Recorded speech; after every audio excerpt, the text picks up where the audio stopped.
عاشق امان صاحب کو خوش آمدید کہتے ہیں اور پریس کلب کے ہمارے جو تمام سینئر اور باقی سارے صحافی برادران یہاں پہ تشریف فرمائے ان کا بہت شکریہ ادا کرتے ہیں۔ اور محترمہ فردوس عاشق امان صاحبہ جو کہ ہمارے استحکام پارٹی کے مرکزی سیکرٹری اطلاعات ہیں، ان کی تشریف آوری پر ان کو خوش آمدید کہتے ہیں اور ان کو دعوت دیتے ہیں کہ اپنے خیالات کرتے ہیں۔ بسم اللہ الرحمن الرحیم۔ میرے انتہائی قابل احترام بھائی رانا نذیر صاحب کے سپوت اور میرے کولیگ اور استحکام پاکستان پارٹی کے ایک روشن درخشاں ستارے، میرے اور آپ کے پریس کلب کے قابل احترام صدر جنرل سیکرٹری صاحب، میرے سامنے تشریف فرما میڈیا کے قابل احترام ساتھیوں، معزز حاضرین، السلام علیکم۔ چونکہ آپ جانتے ہیں کہ الیکشن کا بگل بج چکا ہے اور الیکشن کا سائرن بجتے ہی جو سب سے متحرک اور عوام کے اندر ریلیز کی شکل میں، مختلف عوامی اجتماعات کی شکل میں،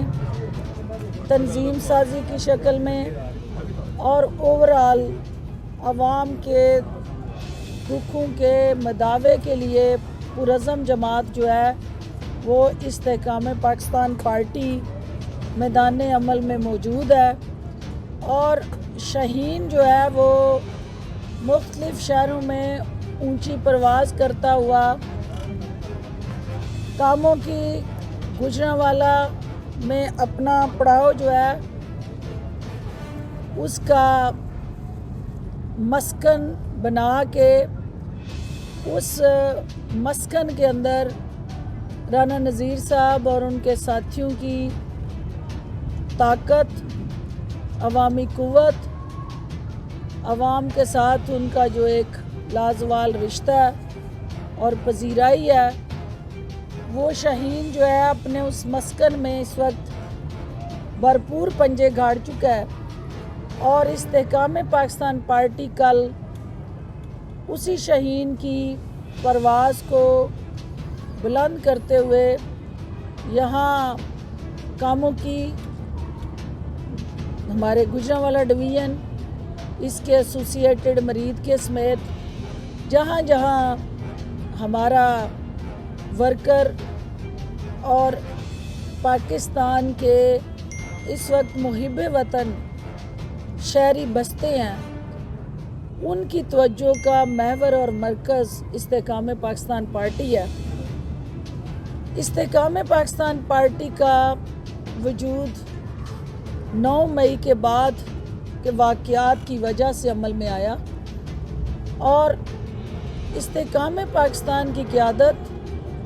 جہانگیر ترین صاحب کی زیرک، مدبر،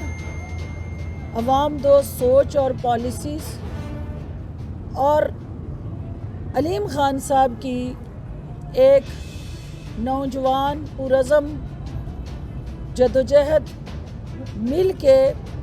استحکام پاکستان پارٹی کے پلیٹ فارم سے اپنے ان شہریوں کو، ان کارکنان کو، ان ورکرز کو جو پی ٹی آئی کے ساتھ جڑے تھے، اس نظام سے چھٹکارا پانے کے لیے، جنہوں نے باقی جماعتوں سے علیحدگی اختیار کی تھی اور پی ٹی آئی کو اپنی طاقت کا سرچشمہ مانتے ہوئے اس ملک کے اندر ناانصافی کا دور ختم کرنے، یہاں میرٹ کی بالادستی کو یقینی بنانے، یہاں تھانے اور کچہری کی سیاست سے چھٹکارا پانے کے لیے، اور پڑھے لکھے نوجوانوں کو ایک ایسے پاکستان کی تعبیر دینے کے لیے جس کا خواب جو ہے وہ علامہ اقبال نے دیکھا، اور پاکستان بننے کے لے کے آج تک وہ خواب جو ہے وہ ادھورا رہا، وہ خواہشات، وہ حسرتیں،